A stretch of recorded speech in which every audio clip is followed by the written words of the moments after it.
All right. This section is over, this video is over section 4.4. And so it starts off by talking about the fundamental theorem of algebra. So it says every polynomial function of degree n, where n is greater than or equal to 1, has at least one zero in the set of complex numbers. So basically, in this section, okay, and what we've done before, we've been trying to find the zeros. We graph polynomials, and then we, in the last section, we did long division, synthetic division, which was leading us up to being able to do synthetic division and then find the rest of the factors or the rest of the zeros so that we could come up with all the zeros to the polynomial, which would be like the solutions, right?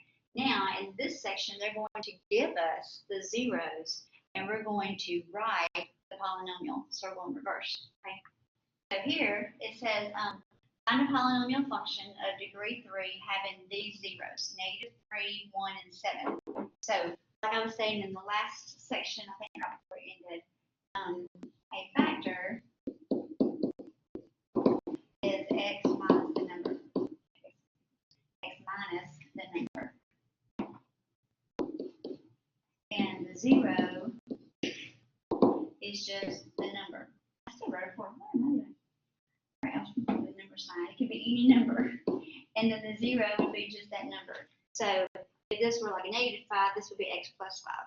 Right? So it's always x minus whatever the zero is that they give you. Okay? To write the factor. Because if you were going to set it equal to 0 and solve, you would subtract or add the opposite to get the value to the other side of the equation. So right here, we have these three zeros. And so for -3, I'm going to write x. It would be x minus a -3, which really means x plus 3. And then this would be x minus 1. And this would be x minus 7. Now, they gave me the zeros. I have written them like factors. And now all I do is multiply. And really, you can multiply these first two and then get that answer time the last one, or this multiply the last two. It doesn't matter the order. You just got to multiply together. So I'm going to multiply the first two. So to pull this out, I get x squared minus x plus 3x minus 3. So combine the like terms in the center, I have x squared plus 2x minus 3. All right, so this is what I got when I multiply the first two. Now, I'm going to bring this down and multiply this. Now, if you don't like having the shorter polynomial at the back, you can move it to the front. But if you do it in this order, all the like terms end up beside each other. So I think it's better to do it this way, but you can do however you choose. And this is just glorified distribution. You just multiply x squared times both of these, 2x times both of these, -3 times both of these. So x squared times x is x cubed. X squared times -7 is -7x squared. Now multiply 2x by both of these, so that'd be 2x squared minus 14x. Multiply -3 times both of these, and then -3x plus 21. And now combine my terms. So this is x cubed. These two are alike, so that would be -7 plus 2 is a -5x squared. -14x and -3x is a -17x. And then I have this plus 21. So my polynomial, I can call it f of x, is x cubed minus 5x squared minus 17x plus 21. And that's the answer. So they gave me the zeros. I wrote them like factors, and then I just multiplied it all together, and this is what I got. Okay, not so bad. All right, now here, now they're going to bring in all the multiplicity stuff that we talked about earlier on. So we have a polynomial function. It's going to have a degree of 5. And so they tell us we have -1 as a zero of multiplicity 3, 4 as a zero of multiplicity 1, and 0 as a zero of multiplicity 1. So what this is telling us is, okay, so the zeros, I'm going to circle those. -1 is a 0, 4 is a 0, and 0 is a 0. Okay, so I have x, so minus the negative would be plus 1, and it has a multiplicity of 3. That means I have this cube. And then I have x minus 4 as a 0 of multiplicity 1. So I've only got one of these. And then I have x minus 0. That's the same thing as x. So then I have this times x, and it's a multiplicity of 1, so it is these. So now I have this is what I have. If I multiply this out, I'm going to get my polynomial. That is going to be a 5th degree polynomial. So this is x plus 1 times x plus 1 times x plus 1 times x minus 4 times x. Okay? Now, this is not a hard problem. This is just a long problem because of all the multiplication. All right? So,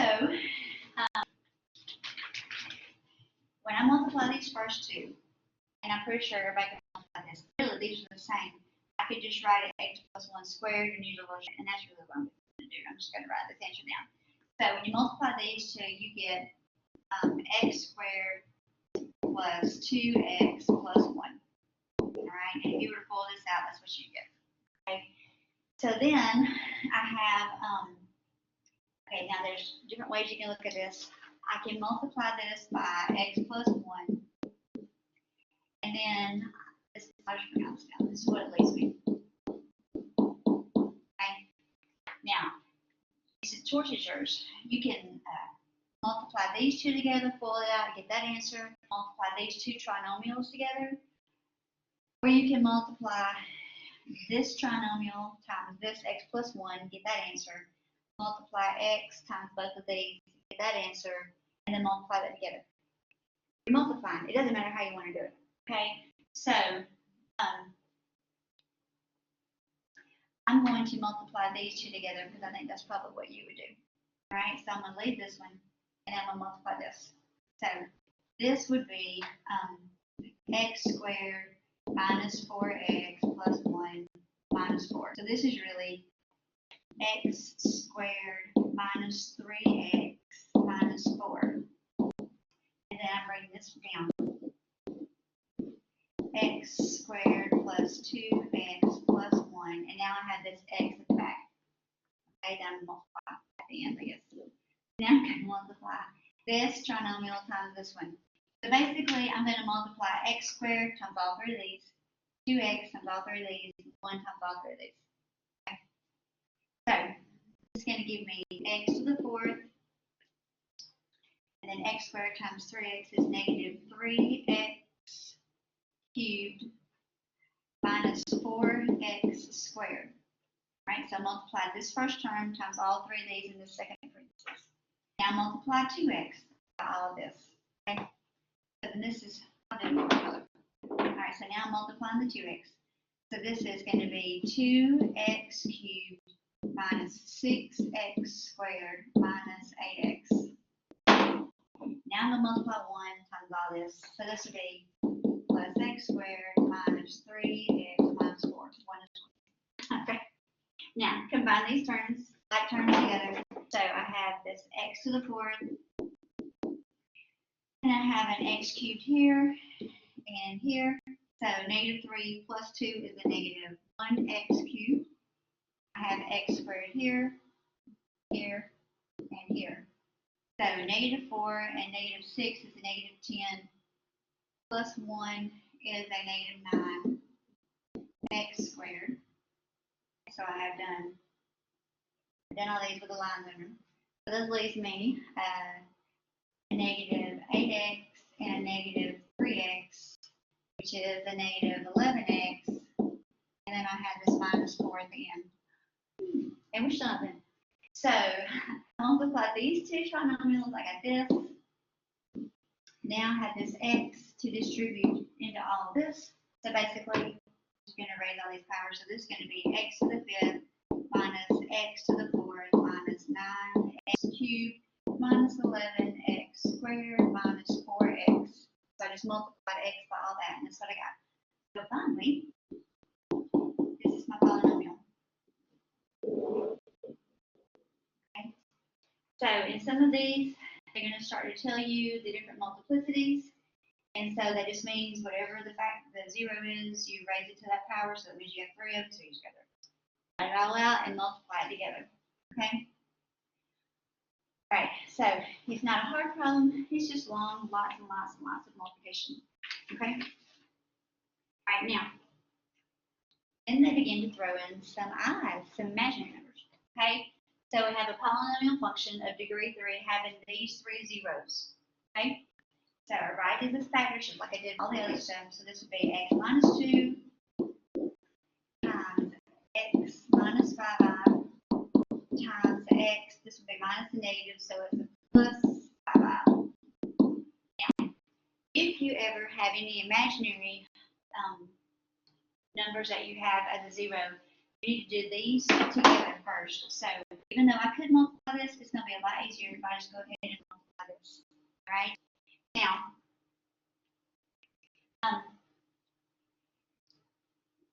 just a side note, if we had to multiply x minus 3 times x plus 3, then this would be x squared plus 3x minus 3x minus 9. And the middle, since these are identical parentheses with opposite signs in the middle, these two middle terms are always going to cancel each other out, and I'm left with x squared minus 9, right? And so hopefully if you see something like this, you know you immediately can write down the answer x squared minus 9 without having to pull it. That's the same thing for this, okay? You shouldn't have to multiply this out. I mean, you can pull it. It's not a big deal to do it. But really, it's going to be multiply the x and the x together, and then negative 5i times positive 5i is a negative 25i squared. So the I squared makes this a plus. So really, if you're multiplying and you have two imaginary numbers and in the parentheses with x, then it's just going to be x squared, always a plus sign, and then just square this number. Okay. So anyway, so now multiply, I bring this down, x minus 2. I multiply this, and it ended up being x squared plus 25. So now I just pull this out really. So x times x squared is x cubed, x times 25.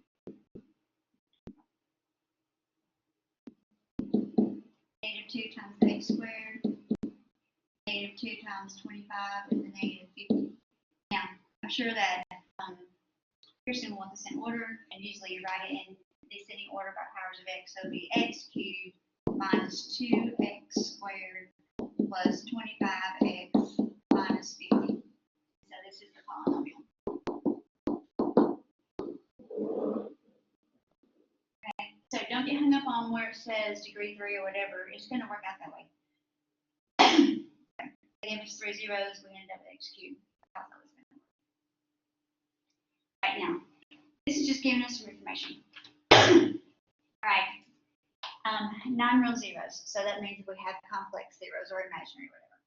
If we have a complex number a plus bi, where b is not equal to 0.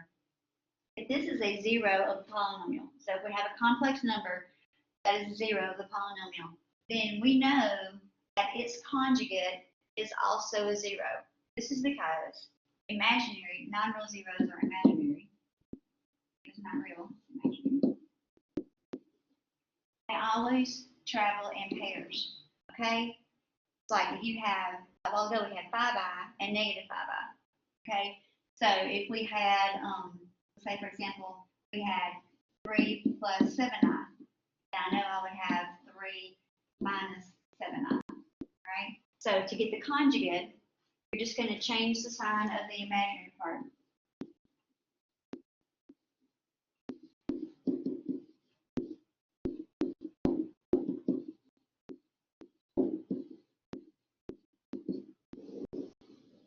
Okay. So if you have one, you're always going to have the other. And if you have an irrational conjugate, like this, like you have a plus c on the square root of b, where a, b, and c are irrational numbers, and b is not a perfect square. Okay. If that's a 0, then you also have a minus c on the square root of b. So this is saying that these also travel in pairs. Okay. And so basically on this part, you're going to change the sign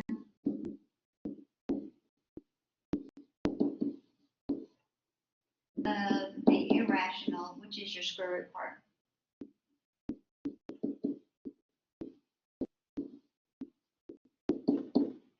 So like if you had, let's say you had 8 plus 3 on the square root of 5, then you would also have 8 minus 3 on the square root of 5. Okay? So then this example right here is really easy to do as our framework.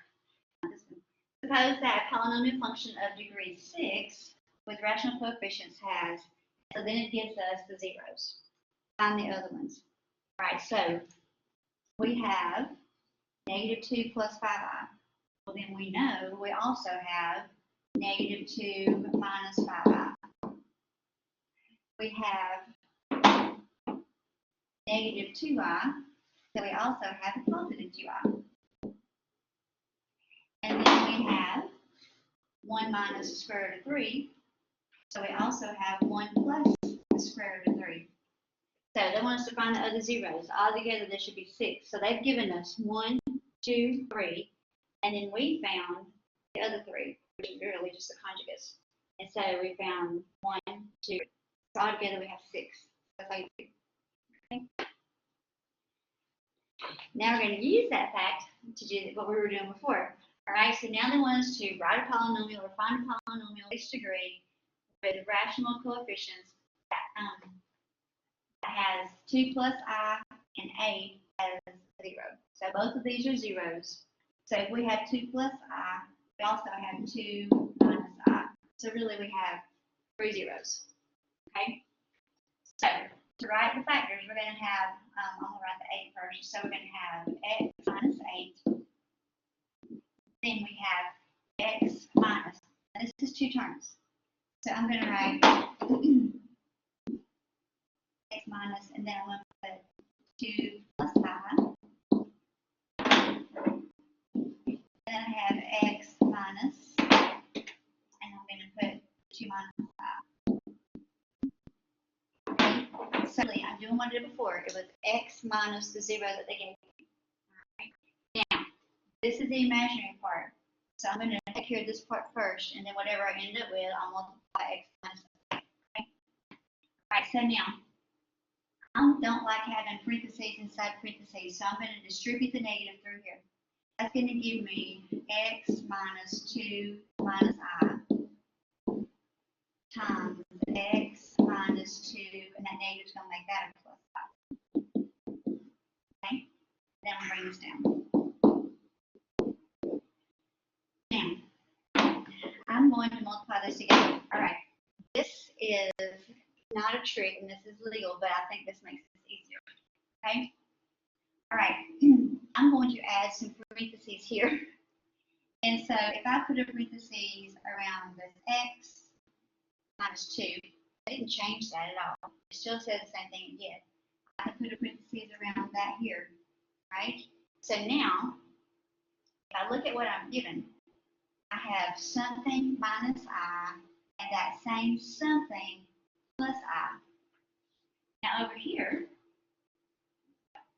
right here, I told you if you had to multiply 2 imaginary conjugates, then it's just going to be x squared and then a plus sign, and then you just square this coefficient, right? So using that, it's going to save me lots of time, and I can use that shortcut for working this out because now I have something minus I and that same something plus I.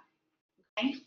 So I'm going to have this something, which is x minus 2, and that's going to be squared, just like that x squared was in the other problem. And now there's a 1 in front of these. Really, I could say negative I times positive I. That's a negative I squared. But that's just I squared is negative 1, so it's a negative times negative 1, so it's really just plus 1. And so that's what I was saying. It's like a 1 in front of this. So really, all I have to do is square that coefficient and put a plus sign. Right? So this is what I have. And now I'm going to bring that down in just a minute, but I'm just not done this part. All right, I can use my shortcut for multiplying this. This is x squared. Multiply these two numbers together and double. So that'd be negative 4x, square the last one, plus 4. And now I have this plus 1 here. So this ends up being x squared minus 4x, and 4 plus 1 is 5. So all of this imaginary, the complex number part, all that gave me this. And now I can bring this down, x minus a, multiply this, and I'll have my answer. Okay, so now multiply this out. This is, I multiply x times all three of these, negative a times all three of these. So x cubed minus 4x squared plus 5x minus 8x squared plus 32x minus 40. Okay. And so now combine my terms. X cubed, let's see, I have an x squared here, so that's negative 12x squared. And then I have 5x, 32x, so that's positive, so that's a 37x minus 40. And this is what my function equals. Okay. So check that same thing out. And it is, so that's it. All right, now I know it seemed hard. The trick here is this, okay? When you write these, distribute your negative through here, and then you're left with 3 terms in each of these. And then if you'll just put the parentheses around the variable, and then you'll have a real number here. Put those together. Then you're going to have the same thing here and here, and then it's going to be like minus something I or plus something I. It's going to be a plus and a minus some kind of I. And then all you have to do is just whatever this ends up being, write it down squared, and then whatever the coefficient, like if this were minus 3i and plus 3i, then all I have to do is put a plus sign and square the 3. It'd be 9. And then we know a shortcut for this, and then you just add that number in this multiplication. So it's a lot, I know, but practice is what it's going to take. Right? Now, then they give us the rational zero theorem. Right. So you read all this, and it says, consider a rational number denoted by P over Q, where P and Q are relatively prime. They have no common factors besides negative 1. If P over Q is a 0 of P of X, then P is a factor of A sub 0, and Q is a factor of A sub n. So up here in our generic polynomial, P is the factor of A sub 0. That's the last term. And Q is a factor of the leading coefficient. Right? So all this is saying, this is the possible, this is a rational zero theorem. Right? And so it says that P is a factor of the last number, and Q is a factor of the first number. Okay? So they want us to list all possible rational zeros. Now, we're going to have a list of numbers. This doesn't mean that these are actual zeros. It's just if we did not have a graphing calculator or a way to figure this out, this is what mathematicians used to have to do. They would use this theorem, and they would list the possible choices for rational zeros, and then they would start plugging those in, like doing synthetic division, or either plugging in for x to see if there was a remainder, and they would do that until they found one that divided it evenly, and then they could start pulling it down. Okay, and smaller polynomials till they got to get used quite out. So anyway, here we are. So I'm going to list, so P is going to be all the factors of the last number. So for P, I'm going to use the number 4. Okay, and I know it's a negative, but really it doesn't matter if it's a positive or negative because I'm fixing to put a plus or minus in front of all these. So what times what gives you 4? We have 1, it can be positive or negative 1 times positive negative 4. 2 will go into this, 2 times 2. And then, all right, and the reason I'm writing, I could have written 1, 4, and 2, but because 1 times 4 is 4 and 2 times 2 is 2, usually they're going to want it in order. So, and you put a plus or minus in front of each one of these because you can have positive 1 times 4, positive 1 times negative 4, or negative 1 times positive 4, same thing here. Okay? And so now Q is factors of the first term, the first number, and so we're going to use the number 3 for this. Okay? So what times what is 3? Plus or minus 1, plus or minus 3 for each prime, so that's all we have. Okay. Now, the theorem says that P over Q is a possible rational zero. So now I put all my P's over my Q's. So I'm going to have P over Q. And so this is plus or minus. Now you just need to get yourself a system here. So I'm going to say 1 over 1 is 1. 1 over 3. 2 over 1 is 2. 2 over 3. 4 over 1 is 4, and then 4 over 3. Now, nowhere do I have any duplicates. These are all different values that I got. And technically, they're all supposed to have a plus or minus in front of every one of them. But I usually get pretty lazy here, and I just write it in the front and realize it goes with everything. Okay? But you list all of the factors of the last number for P, all the factors of the first number for Q, and then you put all the P's over all the Q's. So I put 1 over both of these, 2 over both of these, 4 over both of these, and listed them all out. So these are possible rational zeros of that polynomial function. So then I could start with 1, plug it in and see if I got a 0. If I didn't, I'd go to -1, see if I got 0, and keep working until I found a number that gave me 0 for a remainder. And then I would know it was a factor, and then I could do synthetic division, have a smaller polynomial that maybe I could do more with. So that's the purpose of this. Okay. All right, so same directions. It says possible rational zeros. So possible means P over Q, right? So P, this means I'm going to use 9, right? So that'd be plus or minus 1, plus or minus 3, plus or minus 9. Q is the first number, so that's 6. So that's going to be plus or minus 1, plus or minus 2, plus or minus 3, plus or minus 6. Okay. Now you put all your P's over all of your Q's. So 1 over 1 is 1. 1 over 2. 1 over 3. 1 over 6. Now, you put 3 over 1, 3 over 2. All right. When I put 3 over 3, 3 over 3 is 1. I've already got 1 listed, so I don't have to write it again. And then I'm going to put so 3 over 3, and then 3 over 6 is 1/2. I've already got 1/2. So some problems you're going to have duplicates, but you don't have to write anything with us, right? And so then, so that's all the 3's. Now I'll put 9 over all this. So 9 over 1 is 9. 9 over 2. 9 over 3 is 3, and I've already got 3. 9 over 6 is 3/2, and I've already got 3/2. So really, this is it. Okay. So these are all the possible rational zeros for this polynomial function. Okay. Doesn't mean that they are the zeros. It just means there's some possible choices, and maybe some of those work. Okay.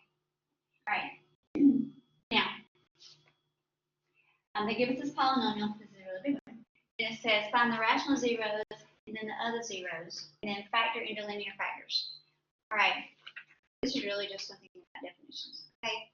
So what we're going to do, because this is an x to the 5th, we're going to put it in the graphing calculator. All right. So I'm going to go to y equals, I'm going to graph this, 2x to the 5th minus x to the 4th minus 4x to the 3rd plus 2x squared minus 30x plus 15.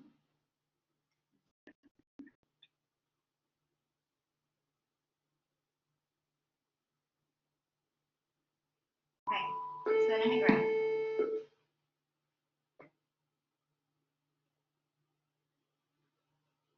All right, so I can see that this is crossing the x-axis 3 places.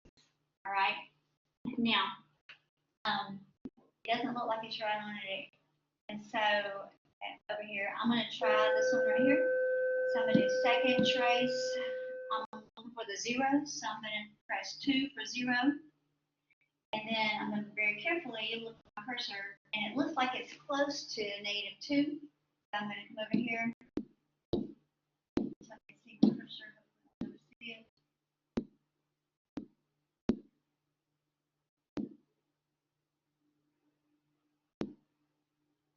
All right.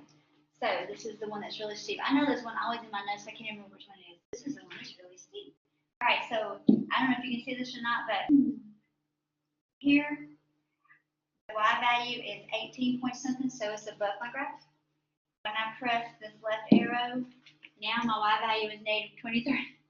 So my y value just went through here and went below, and I couldn't even see it. So I'm not going to be able to get very close to here, but it doesn't matter. All I have to do is cross the axis. So I am below the graph. It said left. When I hit this left arrow, it took me below. So now I'm going to press enter. Right bound, I just got to cross the x-axis to get above here.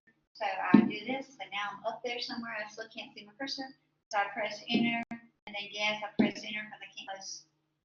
So this value is -2.236. Now, we're looking for zeros. It says find the rational zeros. Rational zeros are nice numbers. They are numbers that can be written in fraction, right? And so this number right here, -2.2366068, blah, blah, blah, it will be a decimal that keeps going. And it is irrational. If it was like 0.3 repeating or 0.25 or something I could change to a fraction, I would write it down. But because this is not repeating and not terminating, I'm not going to write this down. Okay, so I'm going to skip it. So now I'm going to go to the one in the middle. Second trace, number 2. Move my cursor over here, and this is just past 0. So 0.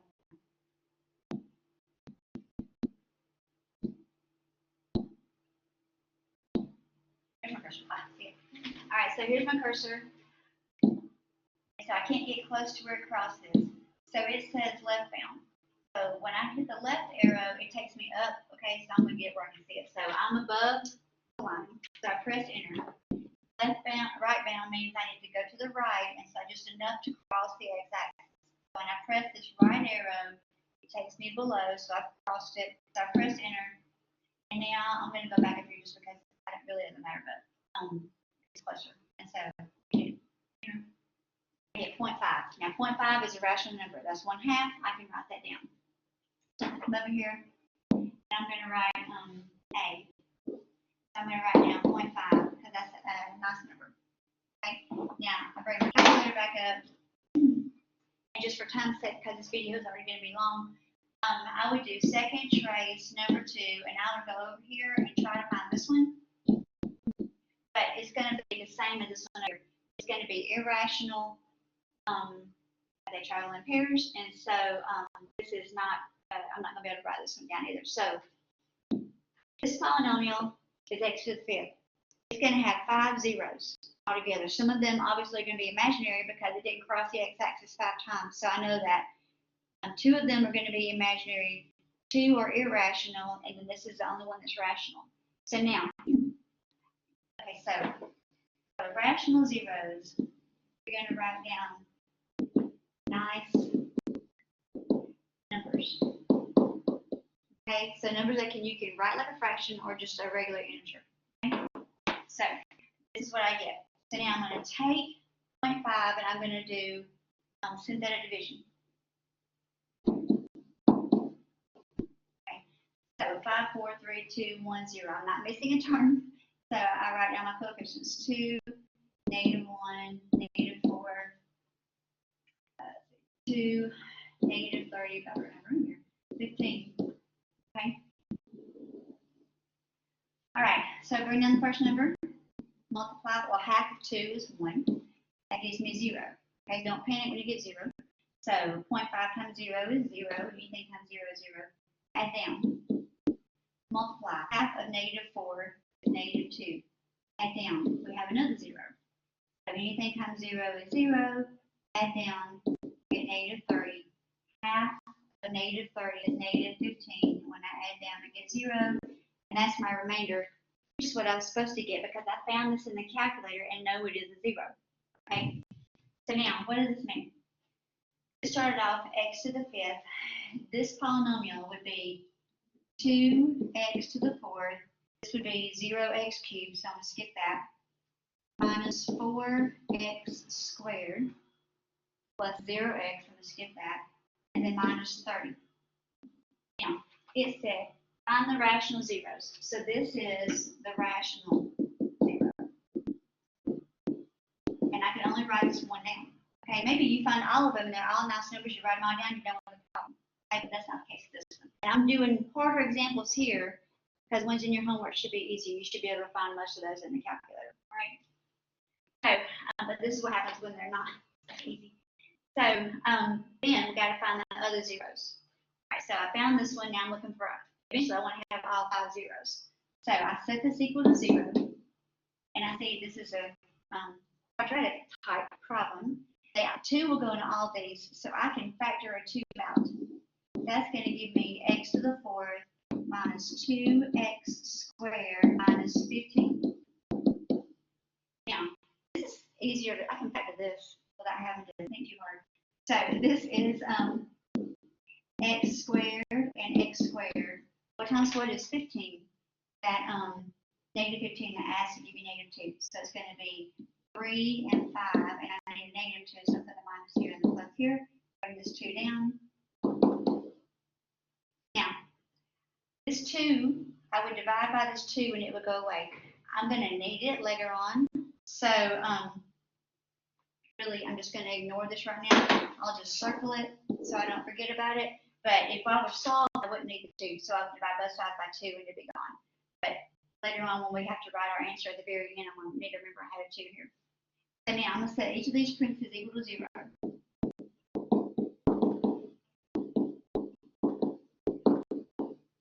So when I solve this, subtract 3, take the square root, x equals plus or minus. Now this is a negative under a square root, so it means imaginary. 3 is prime, can't do anything with it. So it's plus or minus the square root of 3, then I. And I is not under the radical. Here, add 5, take the square root, x equals plus or minus the square root of 5. These are the 2 values that we found in the calculator that we saw that were irrational. It was the square root of 5. Okay.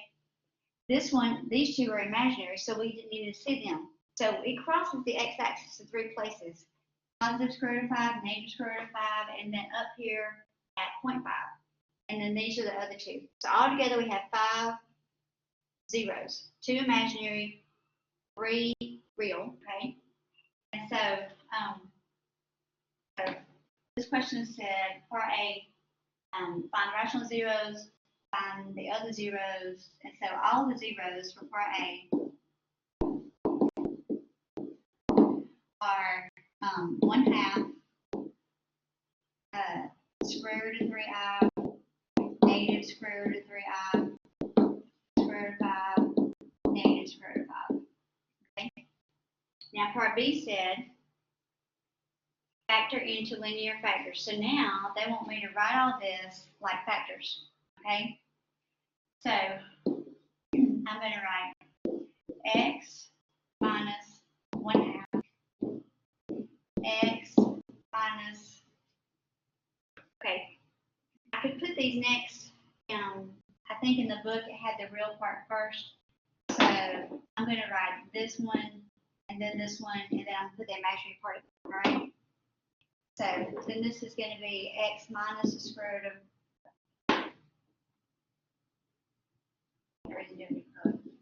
square root of 5, x minus the negative to be plus the square root of 5, and now I'm going to put the I part. X minus the square root of 3i, x plus the square root of 3i. Now, I need to be able to multiply all this back and get what I started with. But I factored a 2 out before I factored this part, okay? So now the 2's got to come back into place. So now I come up here and I'm going to get this 2 and bring it down and put it right here in the front. Now your book is not going to let you leave it like this, and so because this is a 1/2, they're going to distribute the 2 into this first parentheses to get rid of that fraction. And so they're going to say this answer is, so distribute this here. It's going to be 2x minus 2 times negative 1/2. Now everything else is going to stay the same.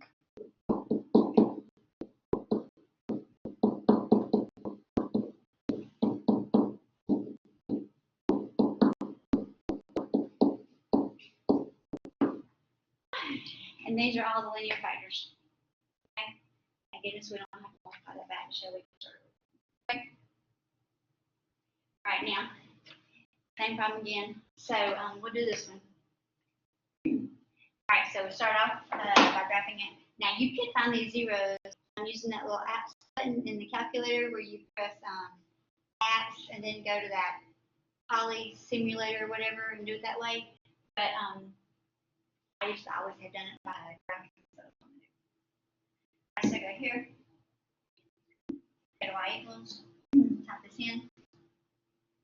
So this is 3x to the 4th minus 4x squared cubed to the 3rd x to the 3rd plus x squared plus 6x minus 2. Here's the 4x cubed.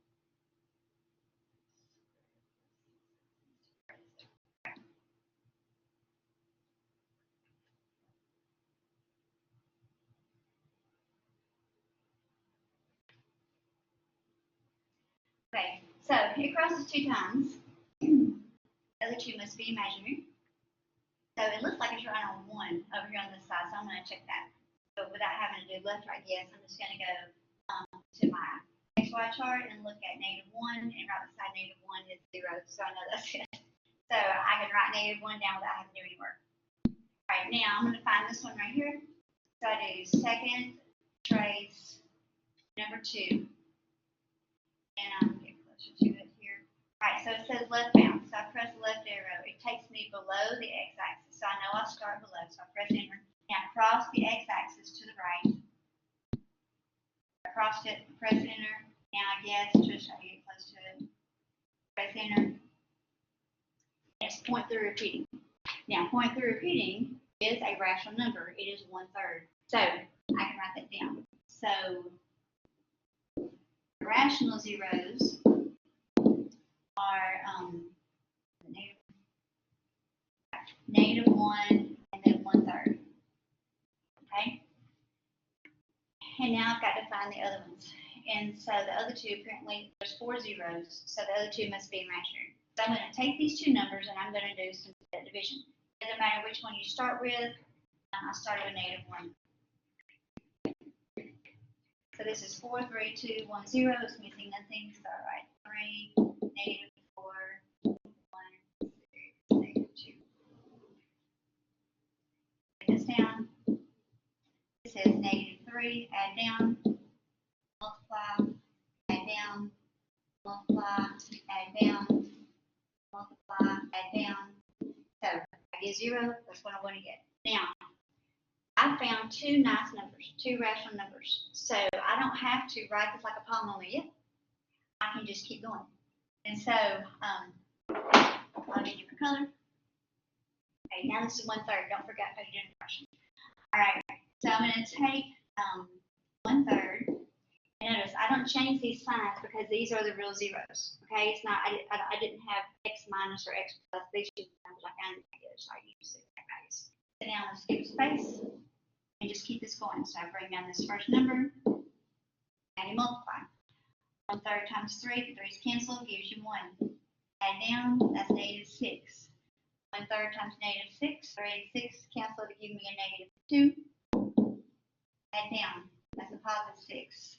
1/3 times 6 is a +2.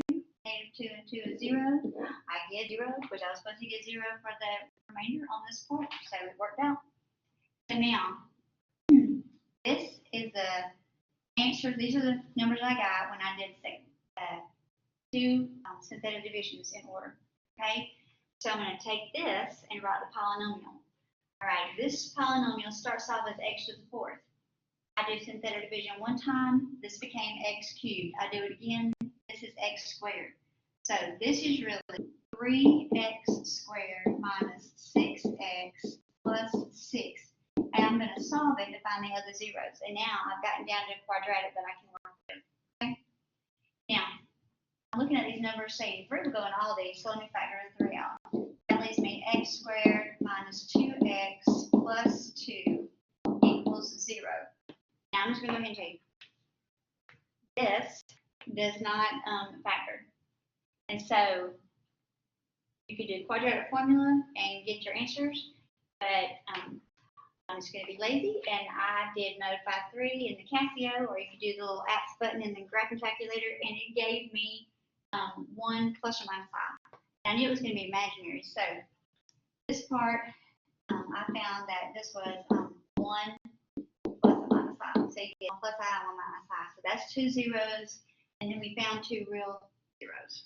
Okay, so the part A said find rational zeros and other zeros. So the zeros are -1, positive 1/3, 1 plus I, 1 minus I. Okay. Now part B said write these like factor these into linear factors. So we're going to write the factors. Okay. So this is x minus the negatives would be x plus 1, x minus 1/3, x minus, and then this is 2 terms, so I write 1 plus I, and then over here I have x minus, and this is 1 minus I.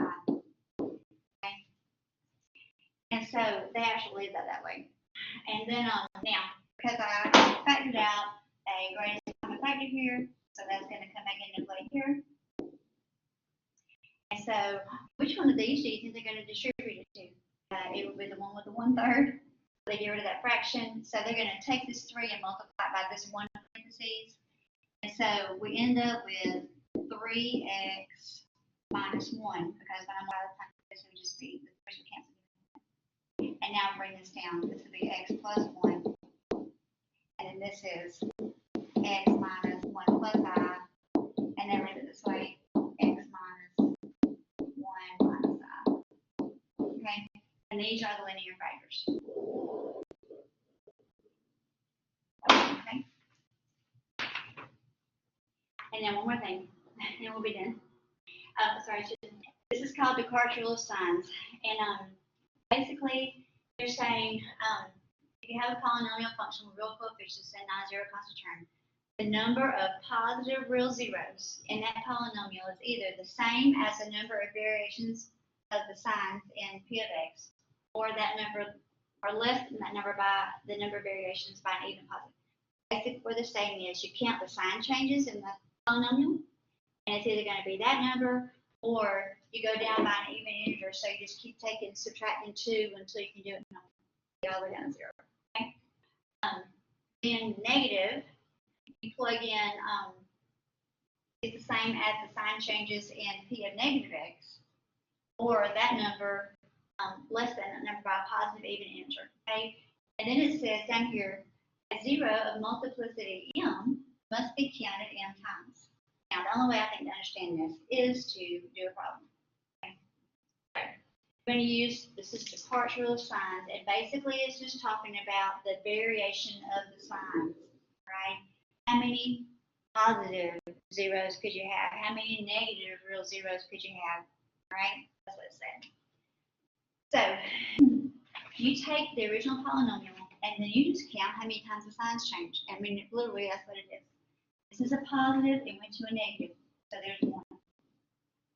This is a negative to negative, it stayed. Negative to positive, it changed again. So, the number of positive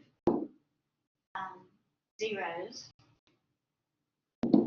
is going to be 2, because there's 2 sign changes, or that number less than an even number. So whatever you get, then you take 2 away. If I take 2 away from this, it's going to be 0. So I'll just write the 4. So it's either 2 or 0.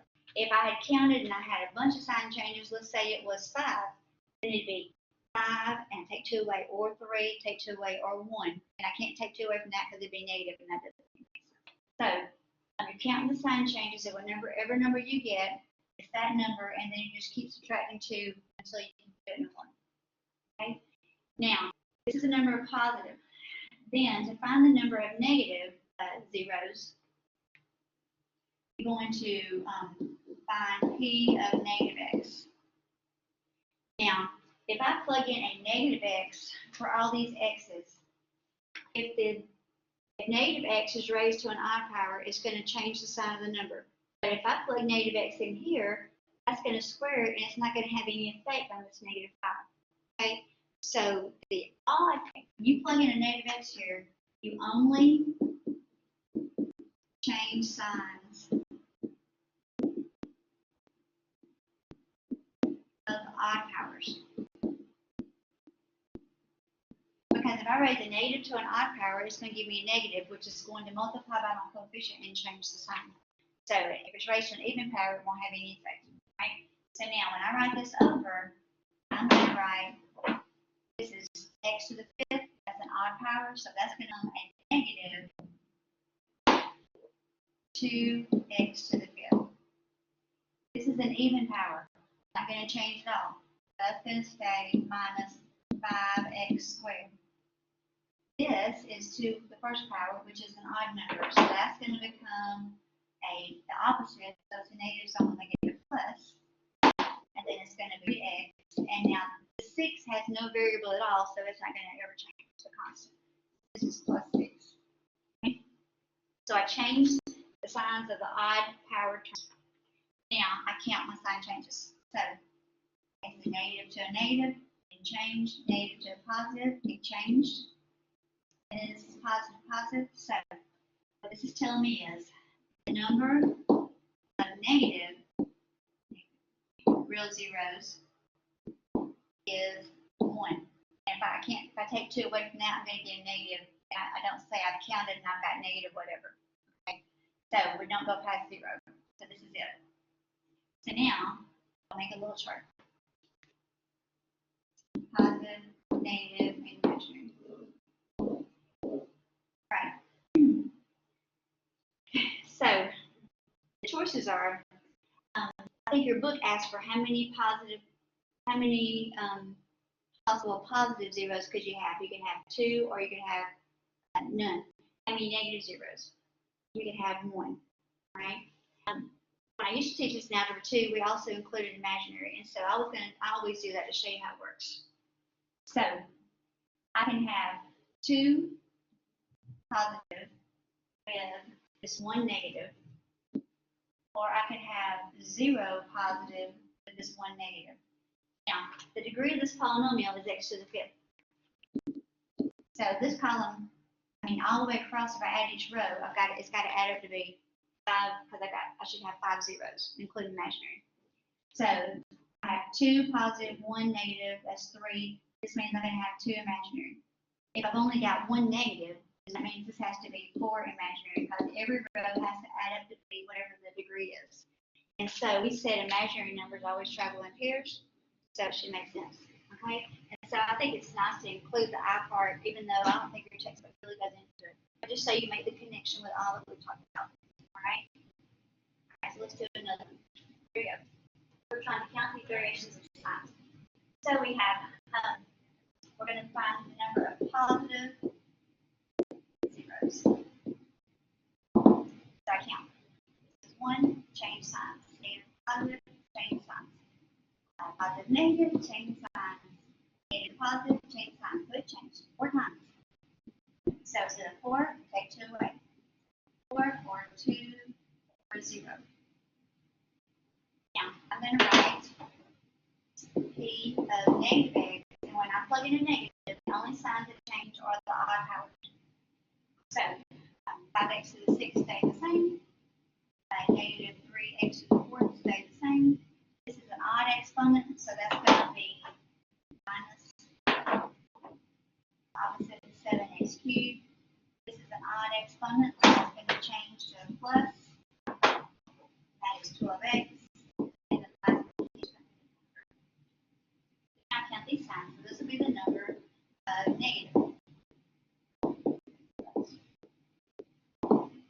So this is negative, negative stay, negative, positive, there's one, and then positive, positive stay. Okay? So the number of negatives is either 2 or 0. Okay? Now, if you want to look at the imaginary part, the way that works, you would have the number of positive, the number of negative, the number of imaginary, and this has to all add up to be this formula.